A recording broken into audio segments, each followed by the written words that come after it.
Hello, folks. Welcome back to the Bee Connection. Sorry for the different intro. Gonna have to figure that one out. Maybe I can talk to Lee here in a little bit. He can explain to me what I'm doing wrong, Mr. Technician guy. But it has been a wonderful day for me. I hope it's been a wonderful day for you guys. Got to have Clay, who's in the audience here tonight, with us. He actually come up and dropped off 5 nukes. So Yay, Clay! we absolutely appreciate that, Clay, man. I really do. And got to sit down and have lunch with him like I did Keith. I actually met Clay up there and really got to know Clay up there in the Missouri conference with Tom and Melissa. And got to be pretty good friends. And he decided he would help out just like Keith over here has. And like Melissa and Tom and everybody has donated some bees to us. We can't thank you folks enough for that. It's been really good. But got to eat dinner with Clay and had there's 3 beekeepers here as soon as Clay pulled up and they were ready for their bees. You'll see them there. So, and we do appreciate Amy, his wife, that drove down also. That was a 4 hour trip down and a 4 hour trip back up. So, those guys were absolutely awesome for doing that and being there with us. So, and then, see, I got another picture here of Clay. There he is looking He's the nicest guy. Clay is so nice. He You're really right, is. Melissa. Yeah, you're right. He really is, and his wife, I tell you, she just lets him talk, and just kind of sits there and listens to us. We're talking, and she's great, and it means a lot to have a good wife. It really does. Someone that supports you, and she definitely supports his hobbies, and Mhm. they like to antique and beekeep. So that's a pretty cool combination, if you ask me. Well, So. I was going to ask, they drove the nukes down to you, so their trunk was empty. On the way home, did they fill it up with antiques? Well, maybe Clay will let us know that here right now. So, um, yeah, they're actually driving back up, so they may be in some of the storms. I'm not exactly sure if they are or aren't. So, maybe they'll give us an answer if they actually got to do any antiquing as they went up. Mhm. So, here the flow is still going. We do have a lot of thunderstorms next week, and I was a little worried. I talked to Keith and Melissa both. Should I go ahead and pull my honey now before all the rain hits and they start bringing back down the honey? They start eating some of those resources, or should I wait? But the bees are still going in and out really hard. They're not, hanging out with nothing to do. So Mhm. that's a big decision I need to make this week. I think, and Melissa will talk a little bit more about that. They're going to treat their bees probably also if it's not too hot, Yeah. and we will see what we do here. But I'm excited. I think I've got a fairly good basswood flow, and got. I think I have 6 colonies with honey on them right now, and some of them with 2 supers. So, yay! For somebody that lost most of their bees during the winter, that's a win for me. So. Hmm. And then I actually wanted to, I'll tell this a little bit later on, but officially did sell the bee business yesterday. So everything's signed off on. So if you know anybody wants a horizontal hive, the guy's name is Mac McPhee is his name, and he is in UK right now. He's moving to Michigan, and his is let's see, beekeeping. Let's see, what is his stuff? Gosh, I'll get the name here in a second. I'll mention it to you guys. I'll put it in the chat. I think it's Beekeeping Supplies UK. I think is his name, is his company name. But he will be in Michigan, and he will be running under our name, Horizontal Bees. So if you see the Facebook page has been changed, our website's been brought down, he'll bring that back up and go from there. So congratulations to him. I'm happy that's what he likes to build stuff like I do. We've had a lot of good conversations, and he's got a lot of good ideas and make some changes and maybe some things that'll improve the hive. So that's Hmm. great that he'll continue to push that on. So if you know anybody, you can still contact me. I'll get you in touch with him. and get your horizontal hive. So anyway, The uh, question is, you're going to have all this extra time now. What are you going to do? yeah, the honeydew list is still long, Melissa. Oh, I've got all kinds of ideals that are blowing up in this brain of mine right now. Uh-huh. So we'll see what happens. It's no telling. It's really no telling. But it's nice to have a break from and you know this. You and Tom know this. You have your own business. It can be pretty stressful at times, and then you got your Hmm. kids on top of that. So it does make things a little difficult from time to time. So Mm. stress free sometimes is a good thing. So. Hmm. But we'll see where we go from here. Still going to have my shop here on my property and sell bee equipment and stuff, and I'll still run horizontal hives. I love them. I'll still keep making some for myself.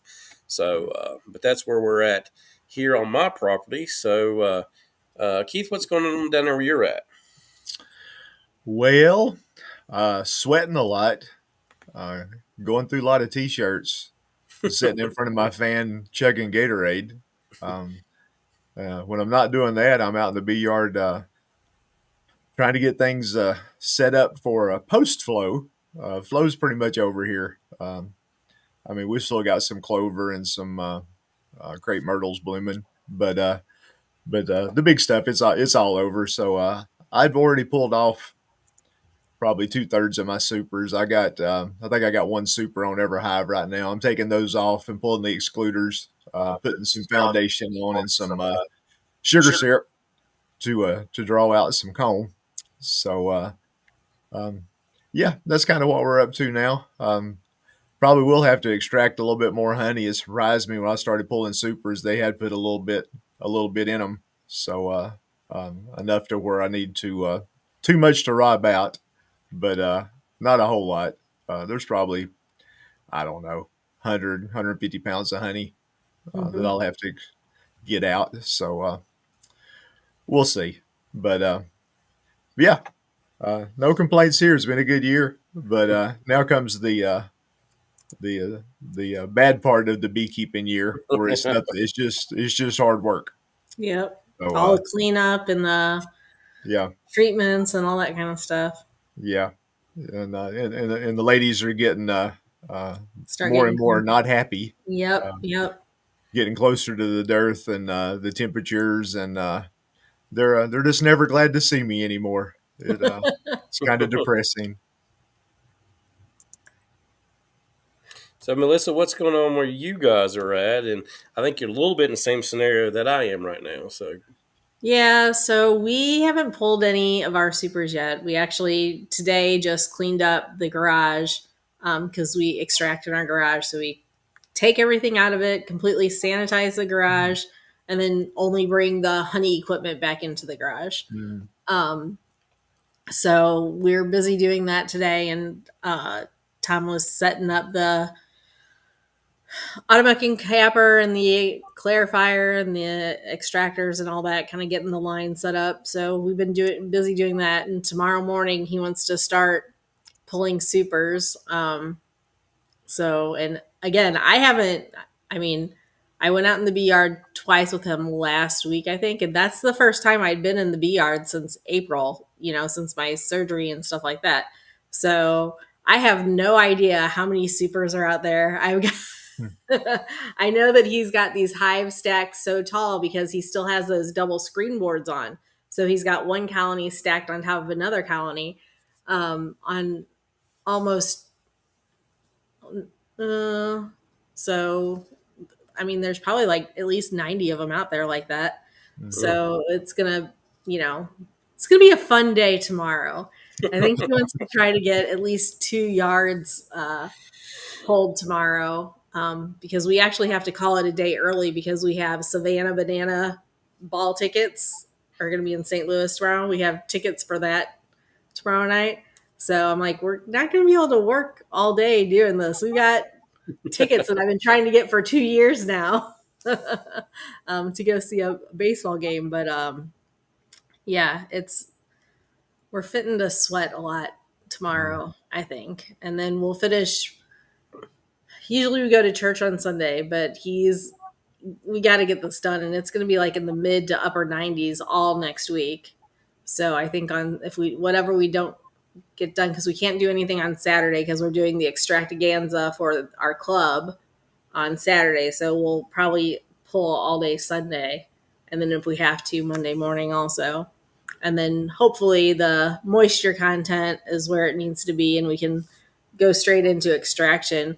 Otherwise, we're going to have to let it dry down for a few days. We run a couple dehumidifiers and fans in the garage, and it gets pretty dry pretty quick.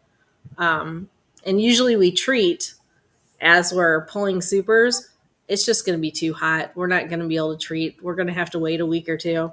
So we'll just roll with the punches there. And, I'm sure, like Keith said, we'll have a bunch of happy ladies greeting us tomorrow as we pull their boxes away. So, but there is still a little bit of nectar coming in. We've been getting like little bouts of rain.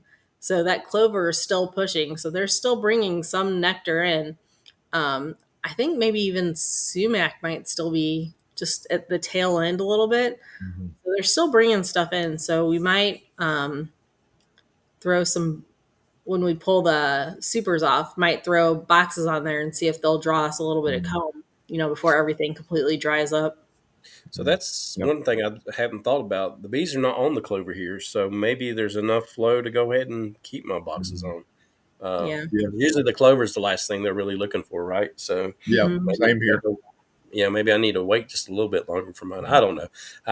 Part of me, you know how it is, you get excited about it, then if you wait too long, and I've done that in the past, then when you go in there, a lot of your honeys eat out. So yeah, well, Tom was telling me that the one pasture that we have bees on, it's like they keep dairy cows. Well, across the street from them, the people have alfalfa fields, or not alfalfa, soybean this year. And that's just now starting to bloom. And he was reading that the bees will actually work that particular soybean. So we're curious to see, if they do end up working it, if they store any of it, or, but yeah. Come on out, Keith. You can help Keith, us out. that's a good idea. Paul, you are absolutely right. Keith should just come over to everybody that hasn't gotten any honey yet and just show us how to extract their honey. Yeah, I'm all for that. I'm sure y'all will get the hang of it. But yeah, it's fixed. Have y'all got much trouble with Robin, Melissa? Will you have to worry about that covering up your supers when you pull them tomorrow? So we have. So was it last year or the year before? We were putting the supers on one of Tom's trailers, and I can't tell you how big it is, but the wood slats on the bottom, and not thinking we had to blow out these supers a few different times because the bees were getting under the trailer into the supers. So after that, we're like, okay, I guess we need to put a tarp down on the the trailer first. So that's what we do. We'll put a tarp down, stack the supers on them, and then we'll actually put an escape board on the top of the stack. So any bees, because we use fume boards and then we blow them out with a battery operated blower. There's always residual bees in there though. You can't get every bee out. So we'll actually put escape boards on top so bees can get out, but they can't get back in, and strap them down like that. Okay. So we have some robbing, but like I said, there's still a little bit of a flow going on here. So I don't know. I'm kind of curious how that's going to go tomorrow. That'll help. Yeah, because I know there's been a couple times the last 2 weeks that Tom's went to pour a couple of 5-gallon buckets of honey into our bottling tank, and he's like, "Hey, there's a bunch of foam on top of this. Can you clean the foam off, and then I'll dump it in for you?" I'm like, yeah, so I'll clean it off, and then I'll take that residual foam and honey and that out to the backyard for the bees to just clean up or restore whatever. And there's been bees on it, don't get me wrong, but when you're like in a dearth, there's like hundreds and hundreds. Oh yeah. And this has just been like, like a grazing table amount of bees coming to it. So there's definitely something still flowing here. Awesome. Yeah, cleaning up equipment here is not a problem right now. Just set it out in the driveway and they will come. Mm-hmm. Yep. So Now you mentioned the treatments. I am doing my OA V treatments. I started that. I guess I'll do the 4th round on Saturday. Mm-hmm. So I'll do 5 rounds total Yeah. on my hives. So that's going well. I do the screen bottom boards with the pull out corrugated Mm-hmm. plastic political sign thingies. So I always count my mite drops each time, and it's going well. No big surprises. So liking what I'm seeing there. But also doing all the folks that I'm helping with their hives. I'm going through treating their hives. So that's keeping me busy running around all northeast, southwest, trying to catch theirs and keep theirs on a schedule. So I got to do one in the morning at 9 and one in the morning at 10. Then I'll play with my bees after lunch. Yeah. So Yeah. hard work right now. Yeah. We usually do Apigard, and Mm. we'll do that again this year. With the temperatures, we may do, because the whole treatment is it's 50 grams or whatever. Or you can do the whole treatment's 100 grams, but it's a 2-week cycle thing. So Mm. each time you do it, it's 50 grams. Unless the temperature is so hot, you can break it into a 3-time cycle, which is 33 grams each time. So being it's so hot, if the temperatures don't get down into the 80s, we may do that. Tom wanted to try some formic this year, so he bought some Mm. formic. I guess he talked to Kent Williams about it when Kent was here in town a couple weeks ago, and Kent was telling him that I guess he does I'm not familiar with formic, so don't take this as what you're supposed to do. I guess the whole treatment is supposed to be 2 pads or something. I don't know. So I guess Kent does it where he does 1 pad, and I guess the formic actually usually shuts the queen down, so they kind of go broodless. So what he doesn't actually do the second pad. He just does OA Hmm. after the first one because they're broodless, and so there's no, there shouldn't be anything capped in there or whatever. So Mm. that's That's interesting. that's his plan. Hmm. It's awesome. 110 day of the Tom's making fun of me of over the- here because I'm not getting his information correct. Yeah, he can correct Yes, me. man. Sometimes you just got to do things yourself if you want them done right. Okay. Oh, So- wise one, please tell us your information. Well, I've got a little gray hair, so that means wisdom. That's all it is. Ask You've Keith. got a ways to go yet. Well, I'm working on it, Oh, Keith. You're a little smarter than me, but I'm working on it. So the idea that I thought was really great. So I've never used Formic Pro. I understand that some people get a little twitchy about it, and I've been a little cautious myself with even considering it. But Kent Williams, if anybody knows him, he is a very, very conservative guy. And I think his thinking and is also very conservative. And I think that he's a really good beekeeper that's been doing this for quite some time. So I have a lot of respect for him. What he told me that he will do, and Kent Williams, I think, has tried it all and he's made all the mistakes. And he will tell you that. If you normally your doses of Formic Pro would be 2 pads. You do 10 days, and then I think you can do a second 10 days with the second pad, or somebody even said I think you can put both pads on at the same time. But I think you're potentially glutton for punishment, depending on your temperatures when it comes to that. So he said he just uses 1 pad. So if he puts the 1 pad on, pulls it off in 10 days. But what he said he does do is typically, just like thymol, it will shut the queen down for a short period of time, mainly upon the first maybe 3 or 4 days on the off gassing, because I think it's really hard on the bees. He told me that what he'll do is when he puts that pad on, he counts out 25 days from the time he starts the pad. He pulls the pad at 10, but his count is still going beyond that. So when he gets to day 25, so if they had any drone brood in there, you're past that day 24. Everything should have emerged from the previous cycle before she stopped laying. And when she started laying again, nothing should be capped at that point. So what he's doing is he shoots oxalic acid at the front door. So basically, if you have no cappings or very little cappings, your efficacy should be somewhere around 98% is what they say with the oxalic acid vapor. Mm-hmm. So you're basically really hitting them. So now you still have 1 pad of Formic Pro, That is not a very cheap treatment, by the way. And all you got to do is use one. I guess theoretically you could potentially do that with the thymol or the Apigard treatment, because that sometimes will shut queens down as well. So I thought that was a pretty ingenious idea. So I bought a big box of it, and I'm going to try it on a handful of colonies. But I definitely can't try it next week because we're going to jump up from 92 to 96, and I'm not trying to kill colonies or cause them to abscond. So that's kind of where we're at with that. The other information that he gave me, which I thought was also very helpful too, trying to think of how. Let's see. This was not on the Formic Pro. It's a super short story. No. Paul, listen, for clarification, I never said this was a short story, okay? This is a good story. But anyway, I heard Melissa talking about the soybeans, and I did do some research on that, and I'm trying to get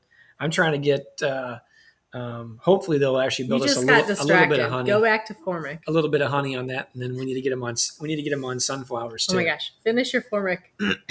I'm just done with it. Okay. I'm done. Michael came on. There he is.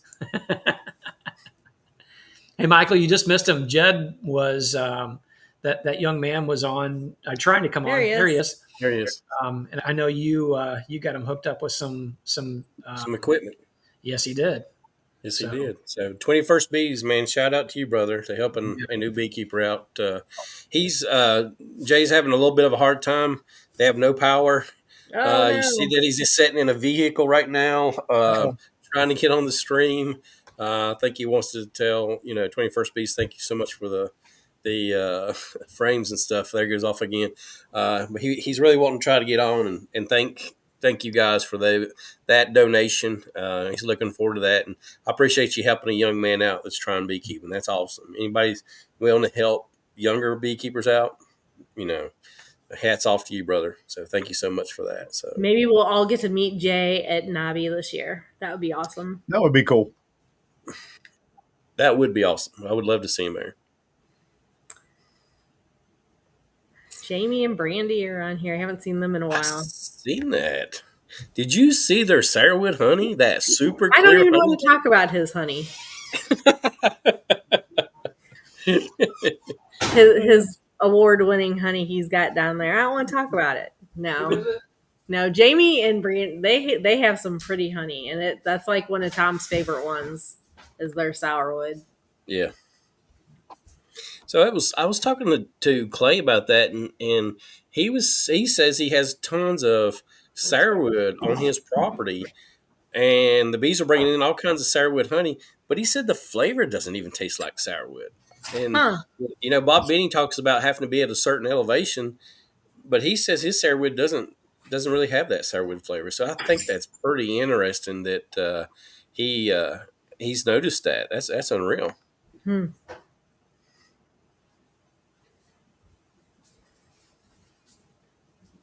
That's awesome. Appreciate that, brother.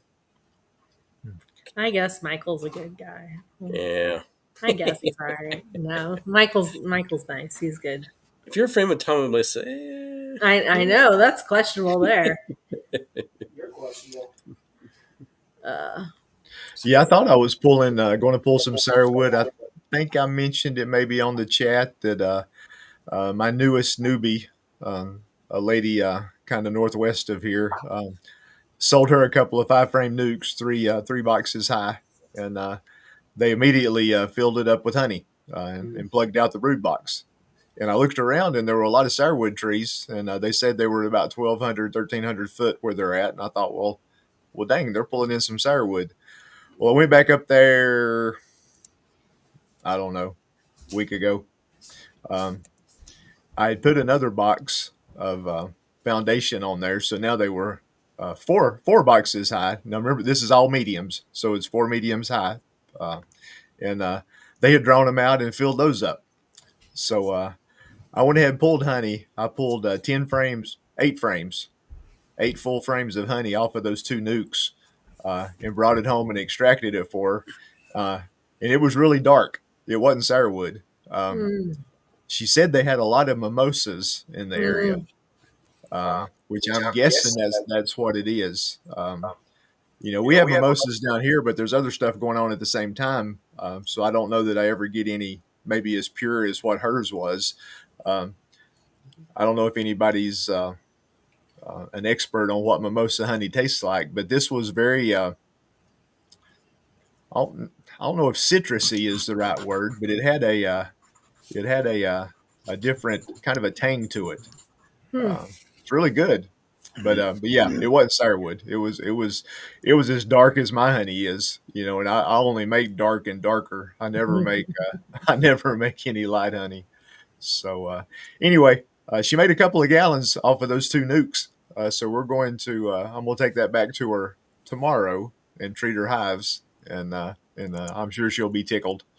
So I'll have the hook set at that point. She'll get I put it in pint jars for her, so she's got 16 pints to give away to her friends or whatever she wants to do with it. So, she'll be looking forward to next spring. We'll be doing splits and all kinds of good stuff. I'm sure she'll want more now. Yeah. She's got the addiction. The addiction's taken hold. Yep. Jay, can you talk a little bit, or how's your connection? Yeah. A little bit. Yeah, it must be me because sometimes I'll glitch and it's hard to hear. But yeah, our lights earlier went out, and some of them are still out. And so yeah, we've had bad storms here recently. So you excited about getting these new frames from Mike? I actually got them in the 14th, which was coincidentally my birthday. Wow. Which was kind of a blessing in disguise, I guess. And I put them in today, and so hopefully they can draw them out pretty good, and I'll have to feed them a whole bunch. That's awesome. So what when you took them out of the box, what did you think about those frames compared to the other frames that you'd been using? Well, at first I thought, they look a lot more, what's the word I'm looking for? I don't know. Stronger, I guess, might be the word. Yeah. Because I guess it's all one thing. Mm-hmm. Oh, man. Oh, lost him again. He's gone. He's gone. Yes, Jamie, tomorrow's the big day. Pulling all the honey. Not all of it, some of it.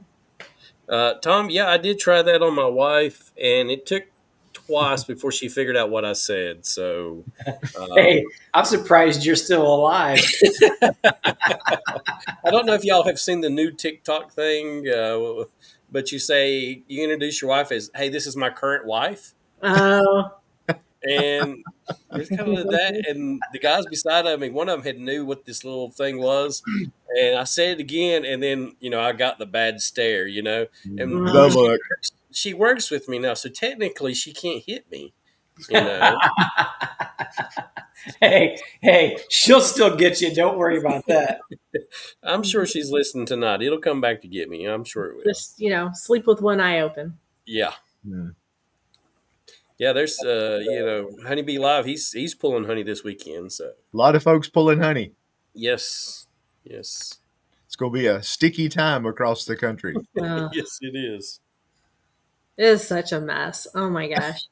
And the thing is like, so we have our boys help us, and then our one son Andrew, his girlfriend helps us. And then their friend, who actually is Tom's cousin's daughter, who lives just down the street from us, she helps us too. And they're all friends, all the same age, or about the same age. But those girls, they do an amazing job, and they're all excited to help us, but they are so darn messy. Oh my gosh, they're messy. I swear the garage floor last year had a 1/4 inch of honey along the entire, there's probably a 5-gallon bucket of honey just spread across our whole garage floor last year. That's the one thing I hate about doing it on are inside of an attached garage.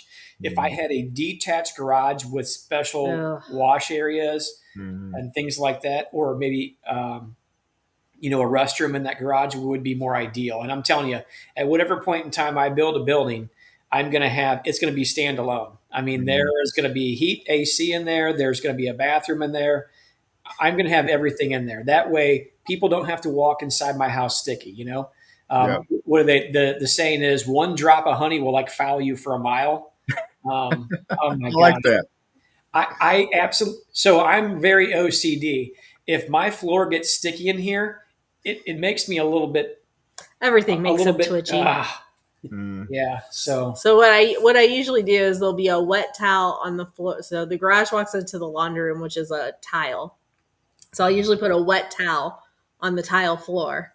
So when people come in, your shoes stay in the garage because everybody's usually just wearing flip flops.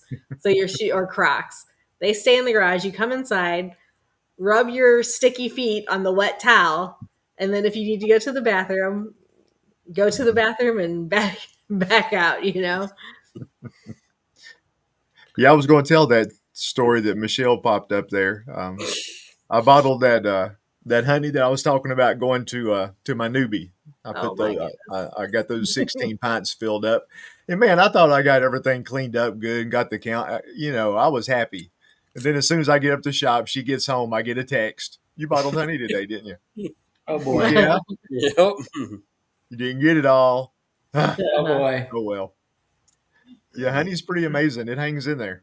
Yes, it does. Oh, DC. No Yeah, we wife. heard about your escapades, DC. No way. No So wife and no Tom. I still, if I was a bachelor, I still would not do it in my house. Yeah. No way. You can get away with not doing it in your house, and that's kind of what we're working on right now. We just cleaned up a building, and it's going to be the honey extraction. It's no Yeah. more, no more around the house. It's going to have its own spot. It's got to. Yeah. Yeah.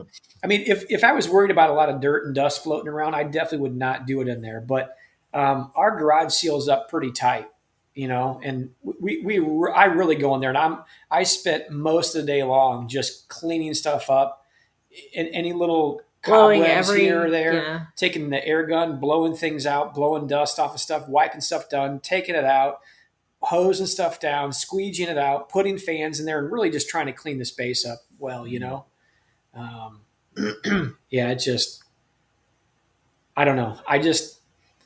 Probably the biggest thing that I hate about honey is it's just sticky and messy, and It it's is. just I don't want it in my house. That's just the biggest thing. If I had a building that I could set up in and I could work for 4 or 5 hours that day and then go do whatever I needed to do out in the field or whatever, I'd be okay with it, and I could come back to it another day. It wouldn't be a problem for me. But because it ties up my garage and it's attached to my house, and that we all walk through the garage into the house, I just don't want to prolong the sticky mess in my living space. Is kind of what it boils down to. So I don't know. You see what John said to you? What's that? You see what John said if you need help one day, come out and help. John, come out every day. So I don't. The extraction process is not a problem. Those girls actually do a pretty good job, and I'm actually okay with it. But I'll tell you, the biggest thing is, especially with this heat, man. I mean, I am not trying to move slow through a bee yard. I am flipping supers up and I'm shoving those girls out of there. I mean, just like you don't care. And because in all reality, most of those bees that are hanging up in the supers, they're going to be dying off in short order anyway. And if you're at the end of your honey flow, you really don't need them. I mean, I don't mean to sound, kind of insensitive or what have you, but there's no reason to hang out in 90-degree heat as you're wearing basically a coat and prolong any of your agony or your health, because of a few bees. You're not trying to squish a few bees or something. I mean, we're slinging those boxes off there, blowing them out as fast as we can, stacking them on the flatbed or the trailer, covering them over, and just move down as fast as I can. I want to be in and out as fast as I possibly can on it. But hopefully the few things that we added to the lineup this year out in the extraction process are going to work out pretty well. I'm still waiting on 2 things that should be in. I know one of them will be in tomorrow, Supposedly. and the other one will hopefully be in by the end of the weekend. So, but we'll probably put out a video on that. But I did have one new thing I just picked up from a buddy of mine's place this evening, right before we got on here. Here, I'll share the screen and show the pictures. Hold on. Okay. So this actually turned out really well, and I'm really happy with it. Hold on, I'm not sharing anything yet.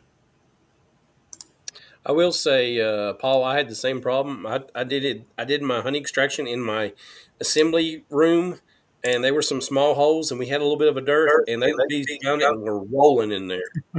All right. We'll find a hole. Ricky, whenever you're ready. Okay. So does anybody know what that is? Let's everybody's guess. Let's start there. Anybody have any guess what that's for? It's custom made. What's Turn it into a go-kart. I know. It basically looks like a creeper you'd lay on and slide Yeah. out of a car, It right? could be a creeper. It's basically kind of what it is. Oh, wait, I'm going the wrong direction. Hold on, sorry. So there's another view of it. I remember you saying you was having that made, but I can't remember what it was. Box roller, Honeybee Live says. There we go. There it is. Okay. Oh, for your tank.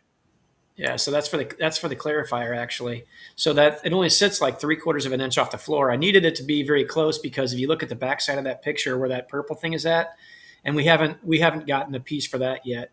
Right where the lysine uncapping tank drains into the clarifier right there, it's almost too tall. So I told him, I said I can't have any more height than 3/4 of an inch. That's why he built the casters kind of how he did. Mm-hmm. But it's all stainless, so and it's custom made for that particular setup there. So, wow, slick, very nice. We'll actually be adding. I haven't gotten them in the mail yet, but I'll be adding and I'll be talking about it on a video. An automatic float that will be in the clarifier that'll turn, be able to turn my pump off and on, in conjunction with my little So bucket that's alarm dealio. Okay, so that's from the same guy that does the alarm. Correct. His name's John. Yeah. And he has JL apiaries. He's down there, and I think it's kind of he's in North Florida. I want to say, well, if John was on here, he'd probably correct me. I don't think he's on right now. Jacksonville area, I think, because he's down there near Dennis and Melanie Cruz. Which at some point in time here, probably not until September, I'm going to get down to Florida for a week. So going to visit him for a while. But anyway, I'm really operation. I'm anxious to try that out, honestly. Mm-hmm. So we have a couple new things we're trying out this year that should simplify the processes a little bit. Mm-hmm. Fingers crossed. Now, what do you use for a decapper? Just the old-fashioned way? So originally, up until last season, we actually had the Simple Harmony Farms slicer rollers, and it worked well. From when we were a little bitty up until it was just kind of being cumbersome. And I'll tell you, the one thing that I did not like about it was, as you're slicing the cappings, it allows an opening for the honey to be slung out of it. But what it does do is, if you're going through a strainer system, like in the buckets, your bottleneck is going to be straining because it doesn't pull the cappings off. It just slices them and it leaves little tags all the way through there. So when you're trying to strain it, it's constantly clogging your sieves. A lot of those are spitting out in the extractor. Yeah, so that's really the thing, the issue that I had with it, and it was just a huge bottleneck, and I just couldn't get over it. I'm like, man, I'm spending so much time here. It's like a hurry up and wait game, and I don't know. I just don't do well with that. He's kind of like watching paint dry on the wall. It just not good. Yeah. So we went to the Lysine automatic uncapping machine that we bought not in January of this year, but January of last year. And last year was our first year using that machine, which Lysine's a Polish-made company, and honestly, it's a nice machine. I am really 100% satisfied with my purchase on that. I did ask a lot of questions, and I knew a guy in St. Louis that had one, and I went and checked it out actually. So my first choice probably would have been the American made The cow. Cowan line, Mhm. but that was going to cost me about 33 or 34% more for the exact same thing. And I'm just like, if the gap would have been a little more close, then I probably would have pulled the trigger on that. But we ended up going with the Lyson. We kind of weighed everything in its entirety, but the machine works well. I spent a lot of time setting it up last year, and I never had one misfeed, one issue. So hopefully that continues this year. But does it have the vibrating knives? Yes, it does. Okay. Yeah. So Lyson has their manual uncapper, and they also have their automatic uncapper. The one thing I did not like about the manual uncapper that you have to hand crank through, which it still has the vibrating knives, the hot knives that work. The one thing I didn't like is they use on the manual version, they use a steam generator. So when that unit runs out of steam, you kind of have to let it cool off before you can add more water so it doesn't flash on you. So there's a period of time in which there's like a reset, if you will. Now, the automatic version, not only does it feed itself all the way through from start to finish into the tank, or the tank itself, it actually uses a closed heating system on the knives that uses propylene glycol, which is a food safe. I want to say coolant, but they're using it in reverse as a heating element. So, and you don't have to add anything to it. So I can just keep that machine running. I mean, if you wanted to, 24 hours a day without shutting it down. But the uncapping part is no longer my bottleneck, really. It's jumping back and forth now because if you noticed on the couple of those pictures Melissa put up there, we have 2 extractors. So I can actually load up one extractor, get it going, and step to the other side, start loading that up and then go to the other side and unload while they're kind of slinging. So I can work back and forth on that. So last year was our first year running that operation part of it. And we were a lot of trial and error on things and changing things up. So this year will be more fine tuned. So I'm kind of anxious to see, I'm going to clock my hours on this and see what I have in it time wise and what the amount of honey I extracted so I can figure out where I'm at with that exactly. So just kind of job costing, this is what I'm looking at. I want to know exactly where my cost is at on it. Oh, we had to do something with that, didn't we? Didn't you have to change the plug or something? Well, originally, so since it's made in Poland, it's not the same plug that we use here in the U.S. It's a different plug. And then the cord seemed not extremely thick. It seemed thick for a 110 or a 115, but it seemed like a thin for a 220. And I kept looking at it, and the directions that they have for it are very poor. The one thing that they need to spend a little more money on is they need to make either some videos and or some better instructional videos of how to set up the machine and fine tune things as well as what to do with it. Because coming into the U.S., I had to change the plug style on it and I had to make an extension whip for it as well. But it's actually 220. So you basically have 2 motors, one motor that runs the knives back and forth like this. And then there's another motor that operates the automatic portion of it. And then the heating steam portion of it as well. So it does require a 220 source to be for it to work out. But you had that in the garage anyway. Yeah, I just had to swap over the plugs. I mean, we have a couple of 220 plugs in the garage for a large compressor as well as a welder and a plasma cutter. So I can use any one of those outlets. It works fine. So do you have you pretty much fully assembled honey room now, Tom? I mean, you pretty much good to go. You won't really, you're at the level that you want to be for honey production right now, or is there other things maybe at Nobby that you're going to be looking for? Nothing big. Well, you want to? Yeah. He wants. Yeah. So no, not specifically. I've got something that I think that I'm going to be doing a little bit differently, and it requires just changing a piece of equipment out. It's more of a swap than anything. Yeah, it's going to be kind of a lateral trade, is what it's going to for the most part going to be. I'll know better once I get the extraction going and I run it back and forth to see how it works. So one of the cool things that John has out this year that I'd recommend everybody take a look at is whether it's for his extractor or other ones, depending on the size of the legs and the hole you have in the bottom of your legs and how that's set up. John's actually come up with a small, medium, and a large spring system that's on these isolator pads. Tell you what, you want to go out and grab one there off the workbench, and I'll show it. It's right there in my toolbox, please. Right. Thank you.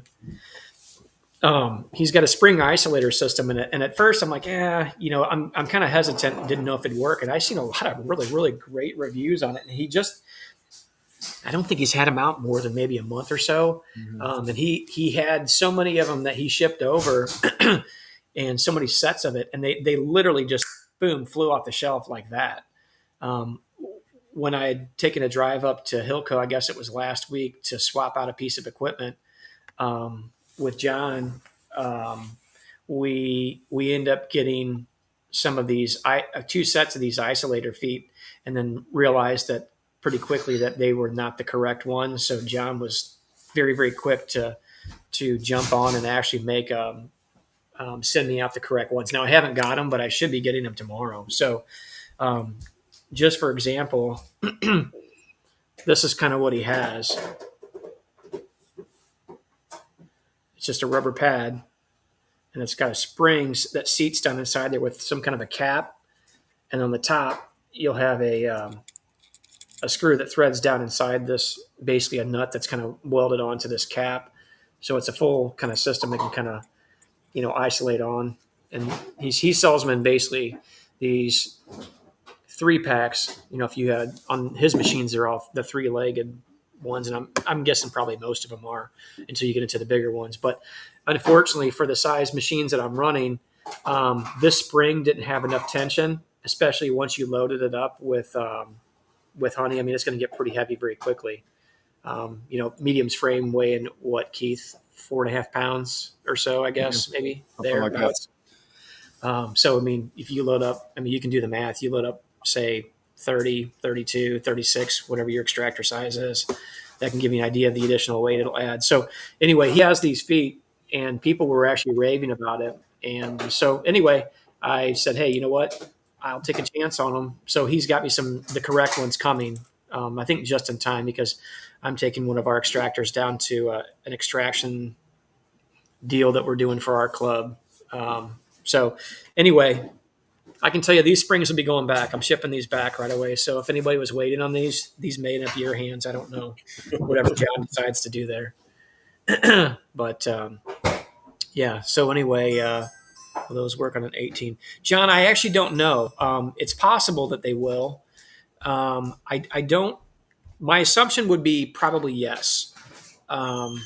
But I can't answer that because I don't know what color spring goes with what size extractor. I didn't really ask them.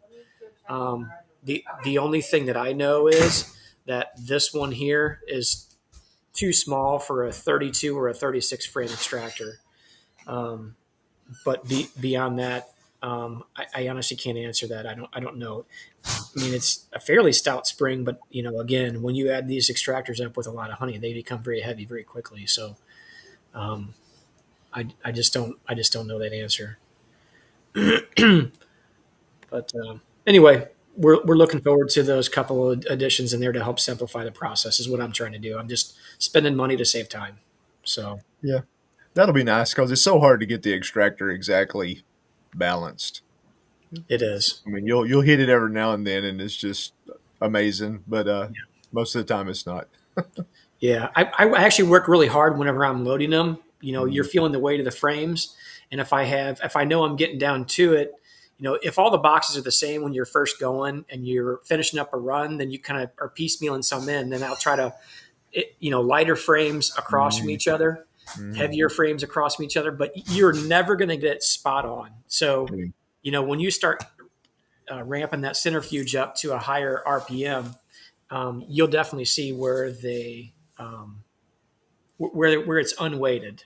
So another cool thing that John did on his is he actually built a program mode into his extractors that he puts on all of them now. So he has them pre-set up that you can change the program in them if you want to, but it basically starts at a certain RPM for so many minutes. And then from there, it'll jump up for another so many minutes at a higher RPM. And then I think it finishes off at another RPM, which is the highest, and it does it for so many minutes. It's like a 12-minute cycle. And he says if you want to change the cycle in any way, shape, or form, you can contact him and he'll show you how to go into that computer board itself and change the parameters on things. So I think that's really cool. Something that you can kind of walk away from. I can hit the program mode, load it up, and set it to go, knowing that that's going to be a 12-minute cycle. I can go to the other side, start working the other extractor, load it up, unloading it, and getting that going. And hopefully by that time, that 12 minutes will allow me enough time to do what I need to do and get back to the first one to pull. So that should be a spot that one guy will be tied up at, whereas like Melissa usually goes in and grades the honey frames as far as light and dark on our process anyway, and throwing them up. And then the girls are throwing them up in the automatic uncapper. And then as they come through, any frames that may not have been drawn out perfectly or it didn't completely get all those caps, the girls will check that.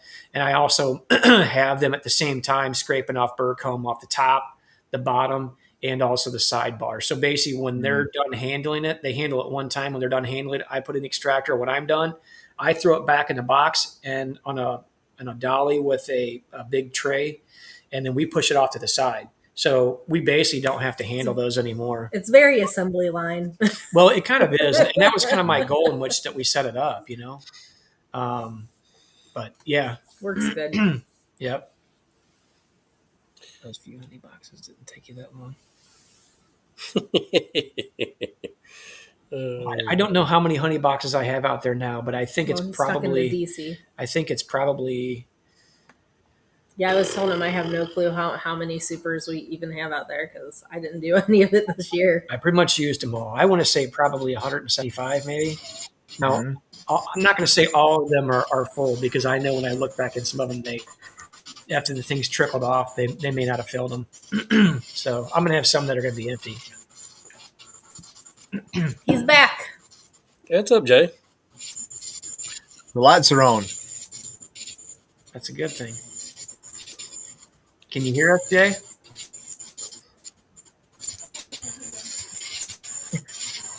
think it's still locked Jay, are up. you there, buddy? He's got a halo. Yeah, he does. Good night, Lee. Good night, Lee, man. We appreciate you, brother. Yeah. Oh, we heard something there, Jay. Not sure what that. If you can hear us, let us know.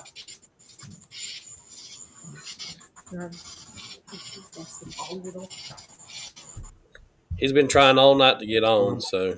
Made kids very happy. Yeah, he's been trying. I was going to have him ask him about his frames and if he put them in there, if he was able to utilize them yet. He did go ahead and put them in. I think the last time he was on, he said he did get them in the colony, so that was good. Hey, Keith, let me ask you a question. I think he's down near you. Where you're at in your season right now, do you think it's possible if somebody had some frames they wanted to draw out that they could do that by manually stimulating them with a little syrup? Is it too late? No, I hope it's possible because that's what I'm doing right now. So, Okay, good. Yeah, it takes quite a bit of syrup to do that, but I'm gonna pull the last of my supers. I pulled about half of what was left today. I'll get the other half tomorrow, and I'm putting foundation on part of them with syrup. So yeah, I mean, I've done it before. It takes a little bit of syrup to make it happen, but yeah, you can do it. Yeah. I would say if you're on a growth spurt with any of your operation as far as needing to draw comb or draw new combs, when I've done it before to build it off of, just manually feeding them. I mean, when I don't remember now what I figured my cost was on doing it. It was definitely worth the shake on building those combs out, artificially. Oh yeah. Yeah. So, and that's kind of what I'm doing. Yeah, that's kind of what I'm doing. I've got the little nukes and stuff that aren't built all the way up, and some 10-frame boxes ain't all drawn out. And though we're at the end of this flow, just go ahead and keep stimulating them. Let them draw that cone out, and then they'll pack in the honey. If you can get that cone, then you're a whole lot better off. So. Yeah. Mm-hmm. We'll definitely get you ahead for next year. Oh yeah, we've been in a growth mode ever since we started. I mean, I'm probably going to be really tailing off or peaking out, but I also. with us selling off, well, by the time the few that we donated and all I sold off, I think I was just hitting almost that 100 mark, just below the 100 mark on what we sold off or built and moved out. I mean, all of my combs were good combs, but I was able, because this is our 8th season going in, so we were able to cycle a lot of those out.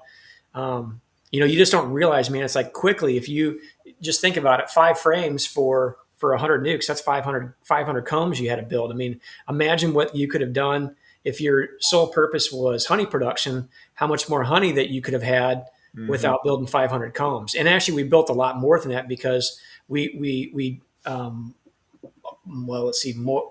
doubled the growth this year. Actually, we came out of winter with 110. Now we were at 215 ish. Definitely we're able to grow a lot of combs, and a lot of those splits are in second boxes, and I need to get them finished off. So I'm going to have to artificially feed them. I'm in good shape there. I've been storing sugar away, and I think we've got well over 10 or 12,000 pounds of granulated sugar right now. Wow. So I pray that God sends us plenty of nectar to help sustain them, but I'm perfectly fine with stimulating them more with some artificial feed to get some more boxes of comb drawn for this next year, just to put myself a little bit more ahead is what I'm trying to look for. Yep. Miss B. Nothing wrong with that. Yes, sir. Miss B. Haven has a question there. Ricky, I don't know if you see it. Let's see. Let me get it. There we go. I do. What about you guys? I would say if it's your honey, I wouldn't trust something that was given to me.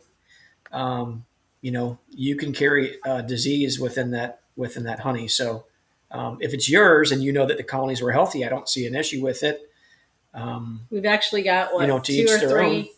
We got 2 or 3 boxes of honey, deep frames of honey downstairs that need to be fed back. Well, this fall. They're just, those frames are just going back into colonies. When I need last minute need to boost some nectar or capped honey in the hive late season, I'm going to throw those frames on. So we'll actually sometimes just utilize colonies to draw out more deep frames and let them stack them, and I'll pull them off, and then you can freeze them or make sure that there's no pest issues in them. Set them aside, and then come back, and you can give it back to them right before winter. And that if you're a person that doesn't like to feed or refuses to feed, you can utilize that method. I just don't like leaving excess room in the colonies if I don't need to. I will say that I did get some honey down Keith's way that was given to me, and I tried it. I was wondering why the bees wouldn't even mess with it. It tasted like burnt blue jeans, and the bees blue jeans. That's an interesting flavor. Yeah, I don't know if I've ever tasted that before. Burnt blue jeans. Burnt blue jeans. Is that like a Jelly Belly flavor? The Jelly Belly, the bad flavors. Is that one of our flavors? Somebody had smoked that colony for that one little bee that you can't get out until they drove the smoke right into the honey. It was horrible. No, it's already extracted honey. Yeah. Oh, the honey he was talking about feeding back was extracted. Already extracted, yeah. So you could put it in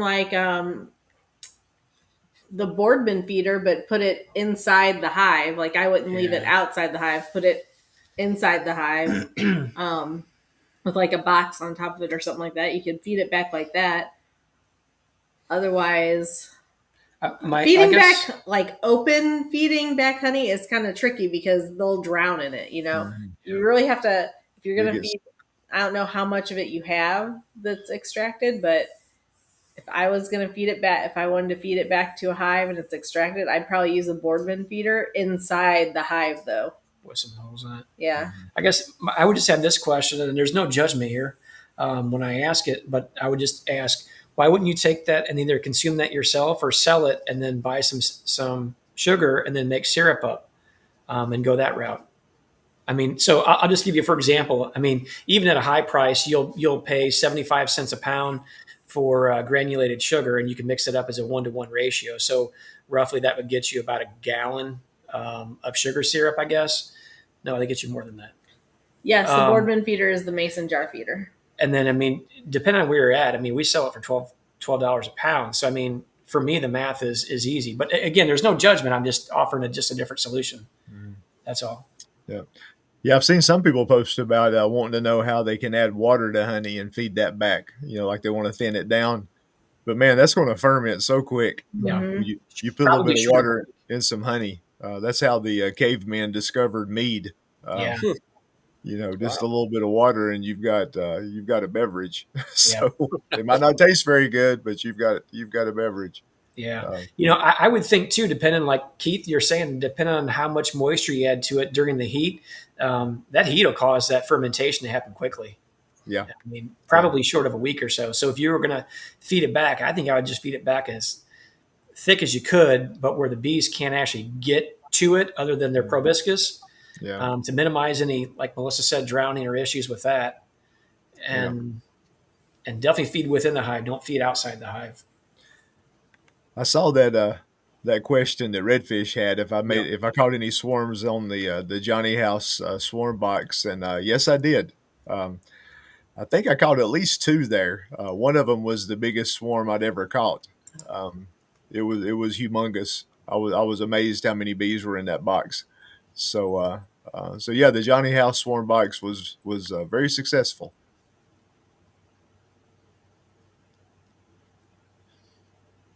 Yeah, is Michael still on so he sees that comment?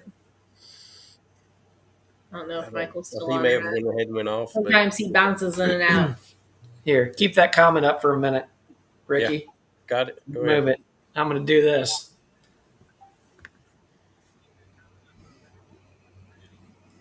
I'm just going to send it to him. Appreciate that, Tom. There's Jeremy Lindsay. Yeah, What'd you say? I charge $1. So you charge $16 a pound, Jeremy? We were thinking about going up to that.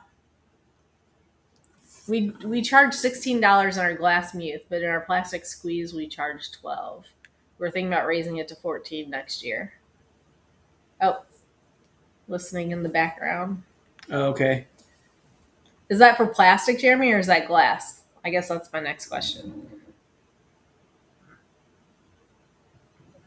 Hey, Michael, I just sent you a text. They're talking about some old food I know on Facebook this week. Ricky, you posted some pictures of some old pollen frames. Yeah. Some old. Yeah, I've never had much luck at all once it gets to that point. Yeah. One guy that I'm helping, some people he had got some boxes. I'm not sure where exactly he got them, but I took them off of his hives because I knew the bees wouldn't mess with it. But he wanted to keep them, and I told him, "Well, set it out and see if they'll rob it out." I hadn't seen a bee anywhere around that box. They don't want anything to do with it. So if you can't get them to rob it out, sitting out on the back of a disc, bees ain't gonna do much with it in the hive. No, So, and I tell you what, that one of the frames was kind of sideways, So, and then the other one, the holes, the cells were filled out to where they were too small. One of them had old pollen in it. Yeah. And I think the other one was kind of like a wavy comb. And I find out it's better just to cut that stuff off, let the bees redraw out. Because if not, they'll try to dig all that old pollen off. They'll spend more time doing that than drawing comb. And just slice the thin layer on top, about an inch, leave it left. They'll draw right back down. You have beautiful comb on it. Yeah. And somebody mentioned, I think, on the Facebook thing about using it in a swarm box. But, man, when I try to do that, I just get ants. You're right. Especially with the old pollen in there, they're going to get right in there and dig that stuff out. So, you're right. The scout bees, they really ain't looking for that. That's not on their list that they're checking out. I actually got some nukes before from a gentleman down in Georgia. I'm not going to say who it is, and by and large, I think he was a good guy. But they actually, I sent a couple of the nukes that I had gotten, and I was looking through. I was not pleased with a couple of frames that were in there. These frames are downright nasty, and they had pollen that was in there that was so old. The pollen, they I'm guessing the bees probably made bee bread out of it, and then whenever it dehydrated, it shrunk up. And when I'd flip the frame on the side, some of the pollen would, and you kind of shook it, they'd fall out of the cells. Wow. This pollen looked old. I ended up taking those frames out, giving them a yeet across the field, and put some new frames in. I wasn't about having that in there because I had no idea what that was all about. But Yeah. it just didn't look healthy. I can tell you that. No. It just wasn't good. So I see Todd's comment there. yeah. Hey, I'll tell you what. I'll get you a price on freight.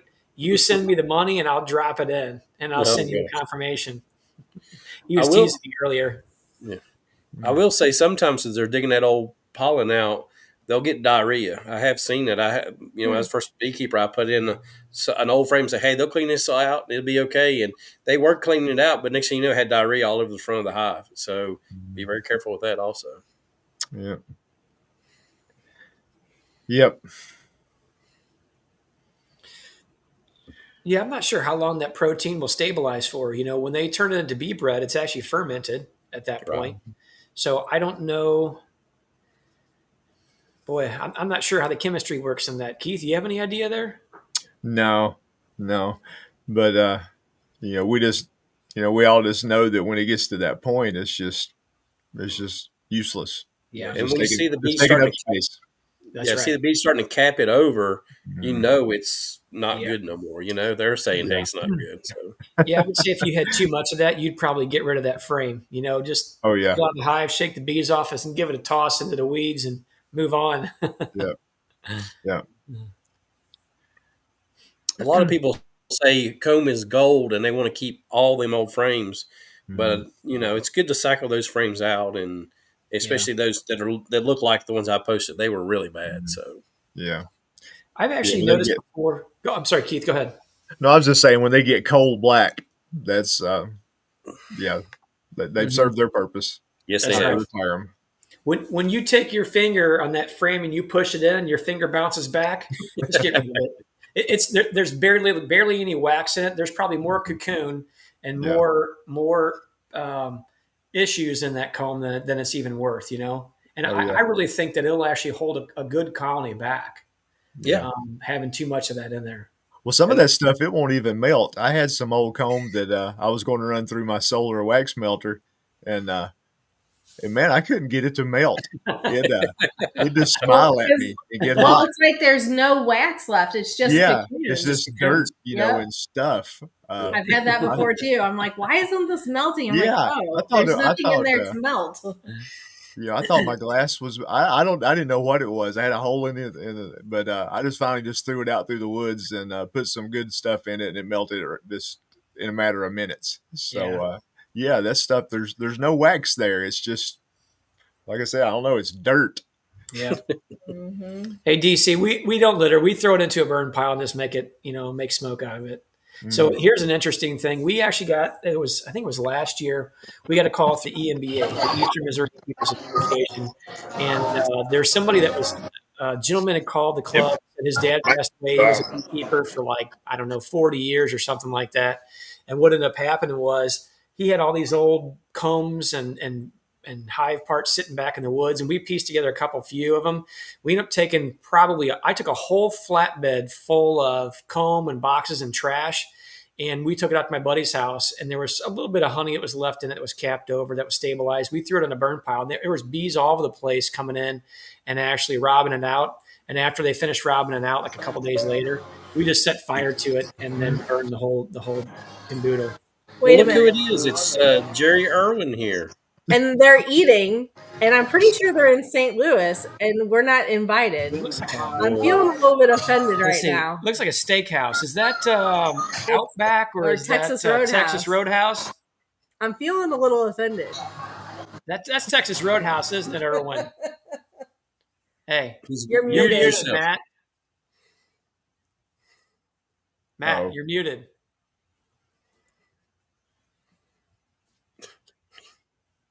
He's not listening. There we go. Guilty. Still looking for JW. Have you seen him? Yeah, I saw him a second ago. JW, you look a little younger than you once did before. I know, Jeremy. I'm feeling offended. They left us out. They didn't want to pay for Tom's dinner. Oh my gosh. I don't make people buy my dinner. Yeah. There's another question for you guys. Jay says, I saw hive beetles today. Should I be worried? Depends on how many you saw. Yeah. You know, if you Oh, see, look there. There he is. There's a man. Trouble. That's trouble right there. Just eating away. Doesn't invite nobody. I know. How sad. Oh, is that his version of wave? Yeah. Yeah. You're just going to shake the phone. What? Oh, is that? What's wrong with that guy? Look, Is that the ear you got stung in? Yeah. another bee inside there, old fella. You can't hear. You're muted or something. I'll tell you what. Hey, he probably can't even hear us. That old fella, he's a hot mess. You know that, people? What is that? You just can't take him Oh anywhere. my gosh. That is it. That is an 80-year-old fella that acts like a 12-year-old. That's why he's like fun to hang What out with. is happening here? This is like these videos you watch people eat food. And it's like, why am I watching somebody eat food? Hey, Ricky, boot those guys off the screen. They're just trouble. Yeah. They're just causing trouble there. You're muted, Matt. You're muted, Matt. We can't hear you. Oh, there we go. We had it on mute. We know. JW muted it. I'm trying to take this guy out in public, and he's it's a handful. Ain't working. Let's say that. Yeah. Hey, when you go out in public with that guy, you got to pull your hat down real low so people can't see your face, all right? Yeah.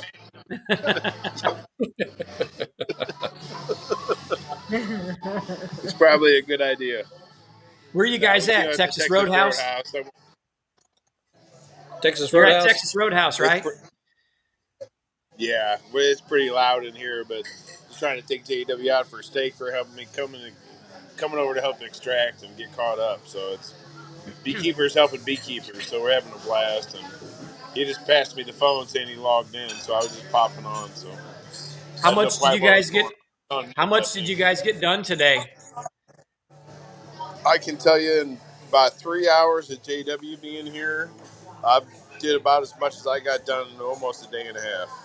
Holy cow. Unbelievable. We got through a whole Good. stack of supers that I've been looking at for at least 2 days, I want to say. So, Do you still have more to pull? so Do you still have more to pull? yeah, I'm about halfway through, I want to say. There's a fair amount of supers that I'm going to regret it, but I'm going to have to go back and pull in about another week or so. They weren't quite there yet, close, Yeah. but I guess, it's one of those things. It's on a select hive, so I want to say I'm about halfway through.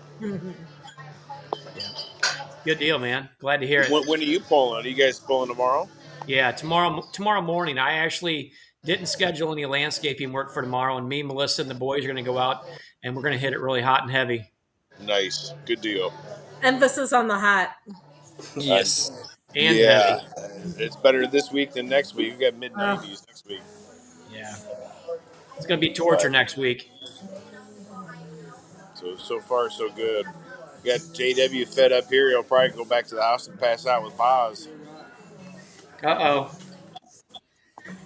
Hey, you got to be careful. JW gets a little bit fussy about that dog. When that dog starts liking other people, he gets a little bit offended. I noticed that. I was bent down and pet him for a couple of minutes. And he just started kicking me. I didn't know what was going on. So I backed off of that and just let Daisy do cold Boz, at bay right now. So There you go. they're two pigs in a blanket, I think. Yep. Daisy and Boz are best friends already. So That's awesome. yeah. Hey, how I'll pass you back. How long is Irwin going to stay in town? I believe through tomorrow, if I guess. I think Mark Miller's coming up on Saturday. Oh, wow. So I don't know if I wasn't trying to cry wolf or anything. I just mentioned to these guys I was having some trouble. Next thing you know, they're coming from 2 different states, coming to help a buddy out. So That's awesome. that's Beekeepers being awesome. Well, reach out to me tomorrow. Reach out to me tomorrow, and we'll see if we can hook up with you guys tomorrow evening for a little bit. We can't. Okay. We have Yeah, baseball sure. Oh, games. dang it. Hold Yep. on. I'm sorry. We can't. Melissa said we have a baseball game. Never mind. I can't. Yeah. Forgot. Okay. Yeah, we'll do it. We'll do it. We're gonna run out to some bee yards, I think. Maybe pull a little bit of honey, but for the most part, just kind of show them some bee yards and take it easy. Maybe some extraction. So, Cool, man. Sounds good. you guys have a good evening. I'm gonna pass it back to JW here. All right. We don't want to see him. He scares people. Thank you. Bye, girls. We gotta He's gonna hang. go. He's gonna hang up on you. Day. Hot Put you day. in your mouth open. Quit. Have a good one. Nice See you, meeting y'all. JW. Bye. Bye. Shut it off. I can't hear. Shut it off. All right, boot him out. Boot him out, Ricky. He's Really? trouble. There we Hey, go. at least we got a bye. He didn't just like disappear like he usually does. Well, that is awesome that, you got beekeepers helping beekeepers, and that's what it's about. And if somebody needs help and you can give them a hand, and that's awesome. So Matt's a really good guy. He's helped me out. If I lived in that area, I'd jump over there in a heartbeat. So, looks like Russ said he was at 52 this morning, and in New Yeah, that Hampshire sounded they're at pretty 90, sweet. which is crazy. What? Yeah, 52. that's what he said. What was it? 52? Am I wrong? That's just crazy. Yeah. I think we Before- start the day in the 70s, maybe. I could do some beekeeping at 52, Yeah, no Yeah. doubt. especially pulling Yeah, honey. this back in early spring when it's fun. Yeah. Yep. Record Jay had pull. a question about hive beetles before JW Oh, yeah. bothered us. Yep. Yep. If I open a hive and there's 5 or 10 scurrying around, I really don't think much about it. I mean, I've never had what I would consider a lot. It's like some of the hives I see out of the deep south. So, probably unless you saw a whole bunch of beetles, which I mean, I don't know. What do y'all think a lot is? 50, 100? Yeah. Yeah. Yeah. I would say you start getting up in the range of 50 plus. I would say you need to pay attention. You need to maybe do something. If your hives look like that one that those ones that Bruce Jenny was opening man. up last year. Yeah. That's a hot mess.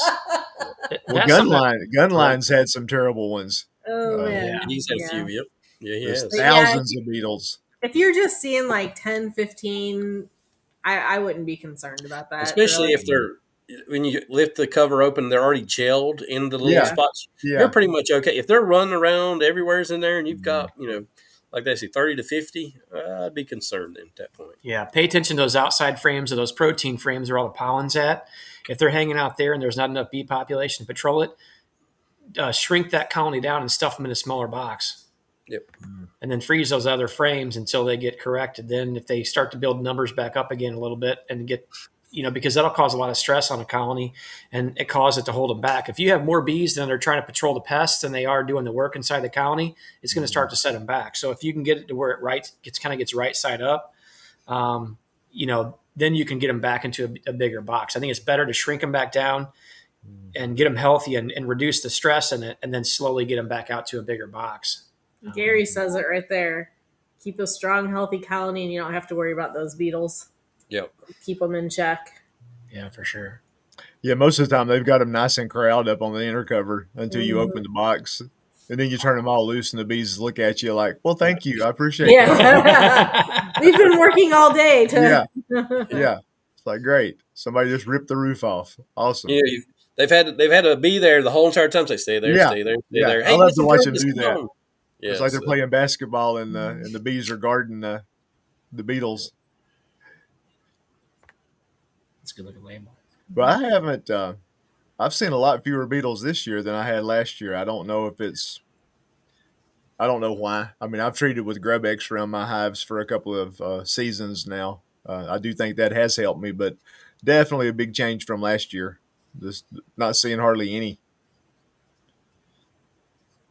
Yeah, I haven't seen hardly any. I think maybe one or two in my colonies this year. We've been I don't know. I'm happy with it though. Yeah. We don't see many anyway where I live at, but even visiting other bee yards, I haven't seen a lot of hive beetles. So that's been awesome.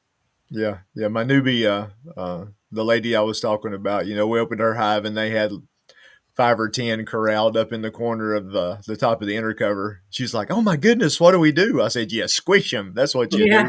do." Crunch, crunch, Yep. crunch.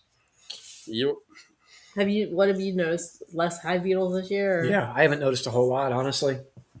Really haven't.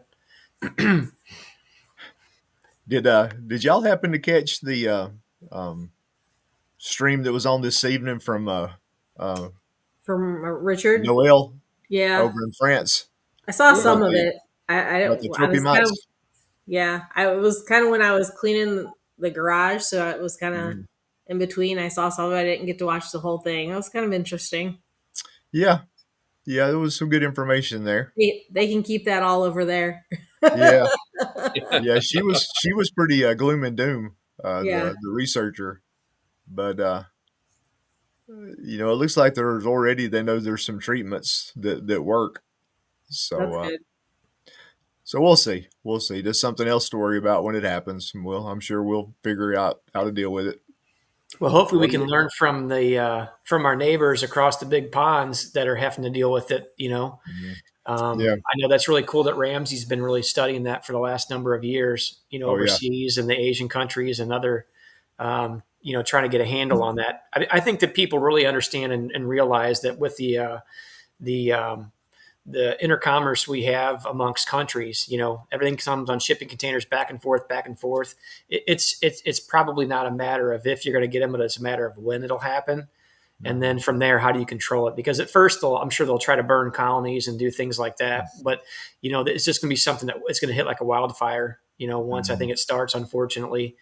And then we'll have to try to get a handle on that pest and see how Yeah. it works. So hopefully we can learn from their mistakes. Yeah, they're tiny, tiny little critters, but they had different ways of instead of alcohol washes, she was showing sugar shakes and actually just knocking frames on something and knocking the little boogers out on a white sheet. Wow.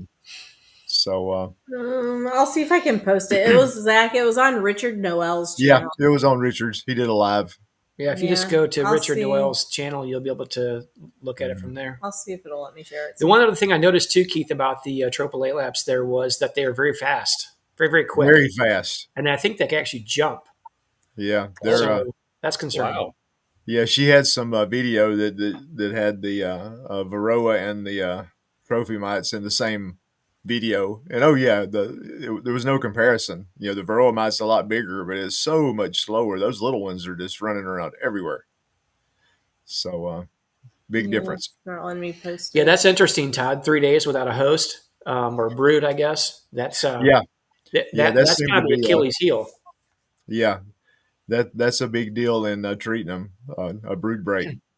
So So one of the things that we would learn when I went out to my herbicide and pesticide classes and learn how to control a pest or an issue, you always hit that pest at its most vulnerable state. So that's why we would try to hit things at the larvae stage, on a pest or an issue that was coming up, and you would hit it with a pesticide or, same thing with the herbicide. You catch the plant at its most vulnerable state, try to minimize the fallout, I guess, if you will.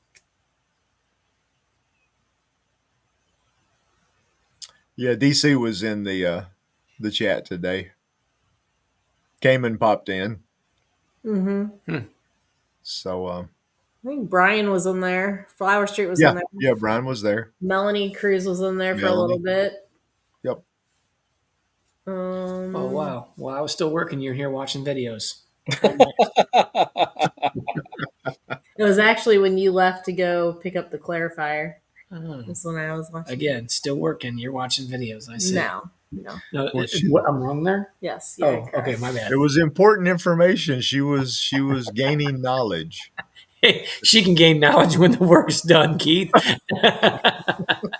Hold on. I'm going to go find my Mr. Ed Shank. Hey. I'll be back. Listen, you know what? When Keith brings the half track to Navi with the 50, you don't get to go for a ride. You're on your own. Yeah. Okay. I'm gonna go find my Mr. Ed Shank. I'll be back. School and time. That's right, DC. She's always trying to do that. I don't know, Jonathan. Interesting. Yeah, that's a good question. I don't know. You have to follow along with some of Ramsey's work. Maybe he's looked into that a little bit. Yeah, That's he's right. been talking about it I guess as long as anybody. Yeah. Yeah, I know he's been traveling overseas for quite some time now, and I think that's kind of been his main focus.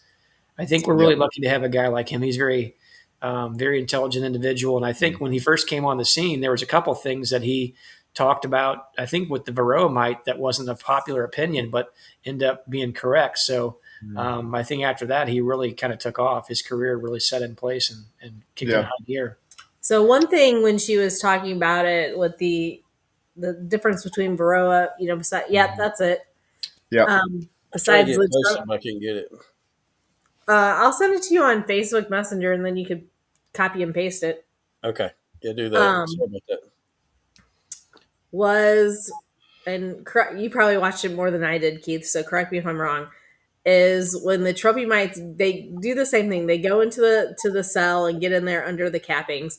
But like Varroa, they only basically make one bite in the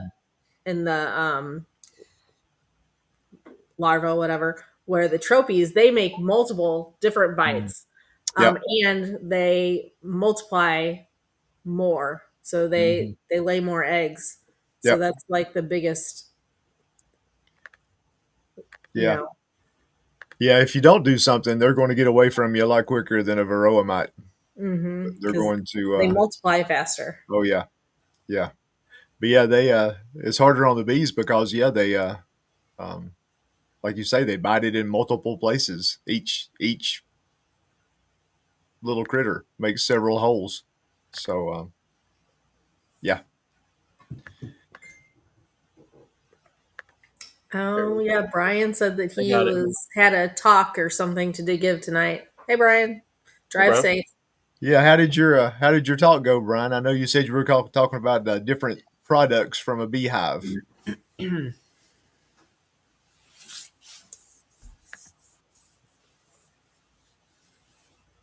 See, so Ricky posted the link that Ricky just posted is to the talk on Richard Noel's channel about the trophy mites today.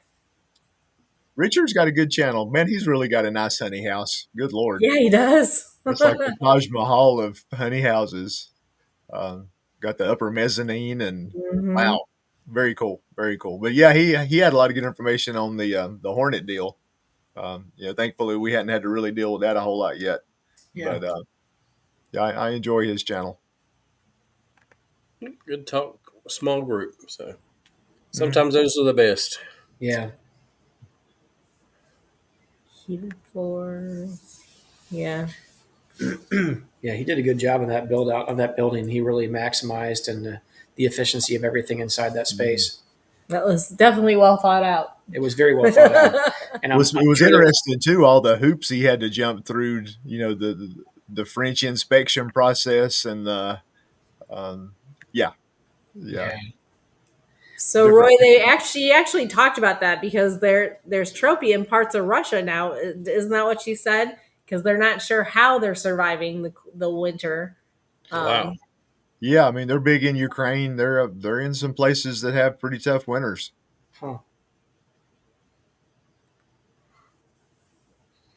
There's another good It question. looks like that would be a big problem though if it's cold enough to go broodless and they can't survive without brood. It looks like that would not work very well. Right. The needle, the basketball. Are there bees with behaviors to combat the trophy mites? I don't know. Yeah, I don't know that she said anything about that. Yeah, I didn't remember hearing that. Now I might have dozed off a couple of times, but I don't remember hearing that. You could probably follow some of Sammy Ramsey's work on that and probably learn a little bit more of what he's learned. I don't know what platforms that he puts that information out on. If you'd have, I'm not sure. I honestly don't know. I never really tried to look into that. Actually, somebody who might know the answer to that is Brian from Flower Street. Brian, do you know how Sammy Ramsey put some of his information out, or do you know if there's a specific platform or platforms that you can easily access some of the information that he has compiled? Just curious. Are they subject to OAV? I heard no, but I'm not 100% Yeah, on I that. heard no. They just mentioned formic acid and Apogard. Yeah. Okay. Yeah, I thought I had heard about Formic. Mhm. Ukraine isn't Minnesota cold, Russell. Hmm. Isn't Ukraine's climate colder than Minnesota, though? I don't know. Never been. No, I thought most of Ukraine was pretty bitter. Let's see. Maybe I don't know. I don't know. I don't know. well, they grow a lot of wheat and stuff there for everybody, so it's not like super north. So I'm not sure. Hmm. Maybe like our Midwest, actually. Yeah. Todd says that Sammy hasn't put anything out lately. Hopefully that means that he's studying, he's understanding, he's learning, he's doing testing. Brian, tonight I learned many beekeepers have no idea what creamed honey is. I find a lot of people think that. I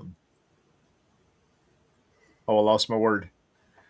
Whipped The honey? granulated honey, is the same thing as creamed honey. Yeah. Yes.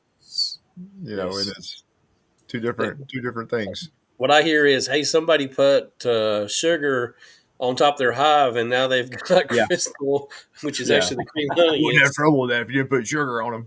You got to Yeah. put sugar on there and have cream honey, yeah. Yeah. Well, and also there's a somewhat of a low consensus too that when honey crystallizes, it's gone bad. Mm-hmm. That's Yeah. true too. Yes, yes. So I don't know why it's a pet peeve of mine, but when people call creamed honey whipped honey, I'm like, it's not. It's two different things. It's not whipped honey. Let me explain to you the difference. whipped honey is easier to make. Yeah. Put it in the mixer, whip it up, introduce some air, and you're done. Yeah. So here's something that's interesting. At the Missouri State Fair, they actually call creamed honey candied honey, which is a term, maybe it's an older term. I don't know. Has Yeah. anybody else heard that term for creamed honey? Candied honey. That's what they're using. Yeah. In the rules for the honey show, it's listed as candied honey. Well, That's I hadn't interesting. heard that.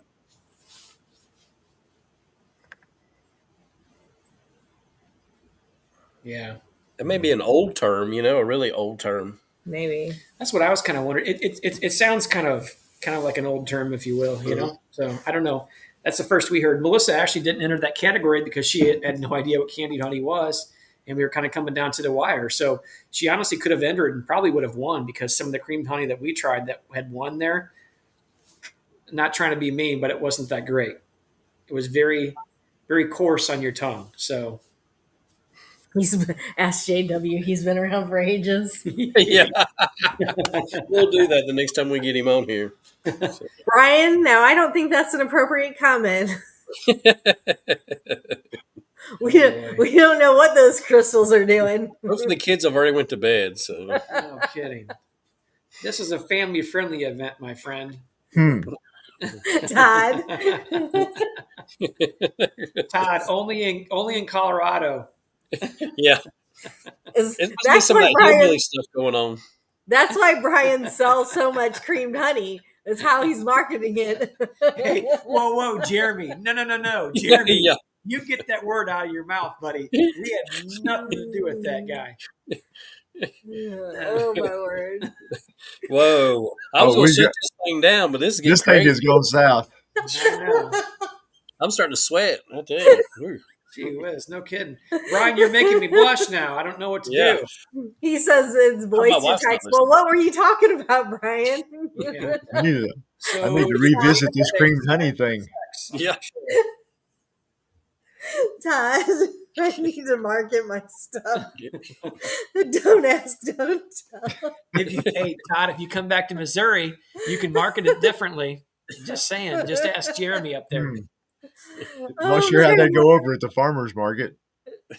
I think That's I right. think that would have an adverse effect on cream bunny. Don't ask, don't tell. You got it, Paul. That's right. Oh my word. Dirty Brian, honey. Brian has dirty honey. I like that. Oh man. Now we all know. Oh, set. Okay, Set. Brian Claire. He's Set. clarifying. Phew. Dodged a bullet there, Brian. Yeah, because I don't think that's what he said to start with. I'm pretty sure. I wasn't sure which word he was trying to use. I knew Exactly, one of them right? was wrong, but I didn't know which Oh my one. God, Todd. Cream honey now has a new meaning. Hey, hold on. Now Jeremy has thrown me under the bus, and now Michael is. This has nothing to do with Missouri, y'all. Nothing to do. This is Colorado talk. I think I need to take a picture of this just so I have this for evidence later. Oh boy, we're in trouble. Oh my Yeah. gosh. Yeah, redfish. It definitely went sideways. It went sideways, up and down, and diagonal. Wow. And so quick, we were fine till Brian showed up. I know. You let that guy in the comment Oh section. my word. Wow. It's been a long day. I'm going to have a talk with his wife, Jen. She's a lot more put together than he is. Yeah. I'm gonna have to clip this little section and just post it, as a regular video. So Mark wants more cream honey. Yeah. Hey, I think anybody in the chat now that doesn't make creamed honey is like, I've got to get some of that stuff. We have plenty here that you guys can buy, okay? Don't be Price blaming- just went up. Don't Blame blame the me, blame English. the English. it was the English words. Oh my word. Wow. So on that note. Yeah, I didn't know if that was a New York thing, Brian, or what. Oh, I'm sorry, not New York. New Jersey. New Jersey. New Jersey, right, Brian? Yep. Help me out. I believe so. I should know this. You told me a couple times. Tom's hot creamy honey. Not cool. Oh my word. Hot creamy honey, not cool. This gives me idea for marketing on the labels now. You know that? Oh, DC. We may have just opened up a new can of worms here, or creamed honey. Or jar of honey, yeah. It's what's for bedtime. Maybe my tagline could be "So hot, sticky, sweet." No, Todd's got one for you. Creamed honey. Yeah. It's for bedtime. Oh my gosh. This is almost Okay. this conversation just turned into a think tank, We just like snapping comments out, just one and the other. We're All building about new the products label. right now as we're talking. Drone honey. Oh my Y'all word. got Clay laughing so much he's just gonna run off the road. I bet he's not even home yet. So. Talk honey. Compose yourself, Clay. We don't need any accidents, buddy. No We need accidents, you to sir. Clay. Didn't he This is say a he got a mess. ticket on the way home? Talk Oh, honey. did to he? me. I didn't see that part. When I I thought asked he if said they, that early on. when I asked if they filled up the trunk with antiques on the way home, he's like, "No, but I got a ticket." Yeah. See, that's cool. You got something. So where are you going with the ticket, huh? Wow. Oh my word! Yeah, Lindbergh, you're right. We are bad. Oh, Clay's home. Oh, he's been home since 8:30. Wow. Good. That man, Now- no wonder why he got a ticket. He flew home. My goodness. So is that 8:30 Eastern? Clay is Eastern, right? Eastern, yeah. Okay, I thought so. You have me at cream honey. Cream. All these taglines we can throw down. Well, I'm gonna start writing all this stuff down, and we're gonna make up some. We're gonna have some new banners printed up that we're gonna put on our creamed honey for. We're gonna have some new marketing scheme here. We're gonna see what happens.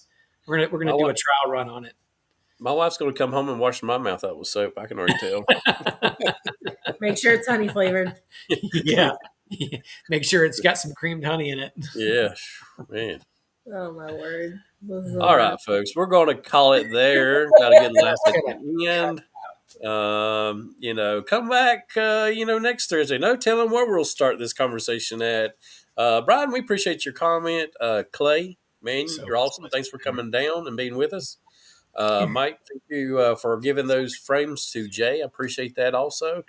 And, it's about coming together and talking to beekeepers, and we can all enjoy each other and be with each other. So anyway, see y'all next Thursday, and God bless. Oh, wait a second. Go ahead. So Brian had a question. Brian has a question that might need to be addressed. Okay. You want to tell him where we're at with it? So any word on a Neil Lyford booth at the expo?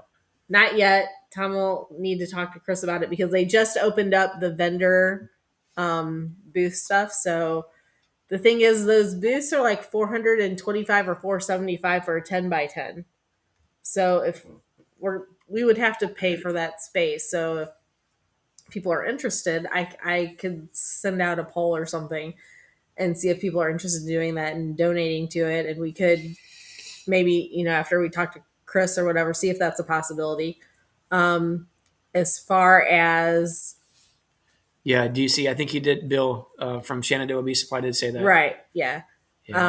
As far as the dinner, we just finally were put into contact with the tourist board there, so we can start looking at and scouting out different places to have the dinner.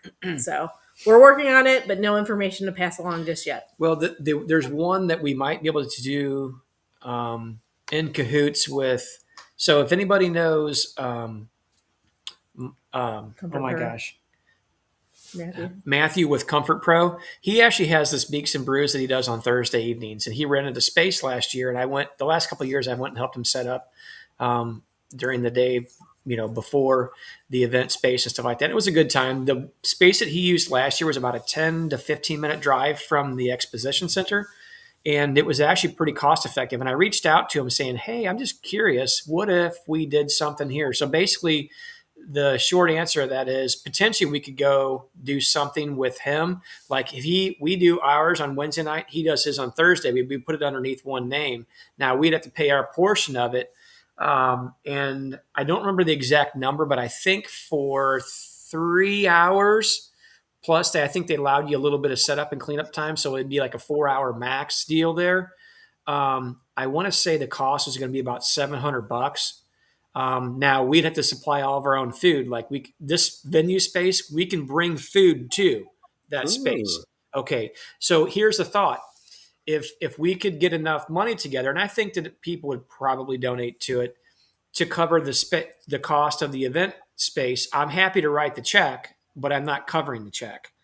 And the second thing is we could also actually do everybody can bring their own, like some finger foods and maybe some drinks. Like maybe we could do tea, water, and lemonade or something like that, and then maybe do some finger foods. Now we're obviously gonna need a little bit more budget than like $700 for that. But so my thought originally is on something like that, if we could raise, and it sounds like a lot, but and this space can hold a couple hundred people, divide that up amongst a couple hundred people, it's small potatoes at that point. So if that's something that we could potentially get covered, that is an option to do. And the beauty, I think, behind that is, again, we can bring food to that space. And I don't know about alcohol, though, so I'm not sure about that. Because we did mead tasting there.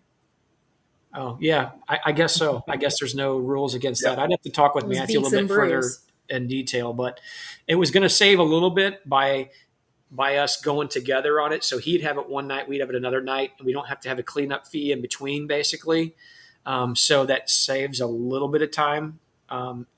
Again, if we could raise money to cover something so that's just one option. There's other ones that we're going to explore, but we've had a lot of irons in the fire lately, and it's right now wasn't the most pressing thing to deal with. The thing is, too, is we're trying to keep it where we don't have to sell tickets for people to come, right? Yeah. Right. So if we can find a place that will let people bring food in. So this place, like last year when we went to the Beaks and Brews, we got pizza from the Craft House pizza place and brought it there. Yeah. So everybody would just be responsible to bring their own. We would have appetizers there or finger foods, whatever. But for your actual meal food, you would have to bring that yourself. So anyway. So that's one idea that we've actually explored already. So again, that's kind of prematurely to throw it out there, but kind of just to get people thinking a little bit. If this is something that people want to cover, that's great. We're happy to write the check. I'm just not covering the whole check. So anyway, just keep it in your thought. If somebody else has contacts out there with venue space that's not too terribly far away, we were trying to find something that was in fairly close proximity, not something that's 30, 45 an hour away. This again was less than 15 minutes when we went there last year. It was a nice space. It wasn't too far away, good easy parking. To find, good parking, safe part of Louisville, which is important. So, here we go. Listen, if I had Jeremy Lindsay's money, I'd burn mine. That's right. So, in short, we're working on it. We're just trying to see what options we have before we kind of present everything to everybody. Awesome. That's right. So, All right. stay So- tuned. Yep. Sounds good. Working. All right. We're going to end it there. So Thank you, guys. see you next Thursday night, and God bless. Night, See y'all. everybody.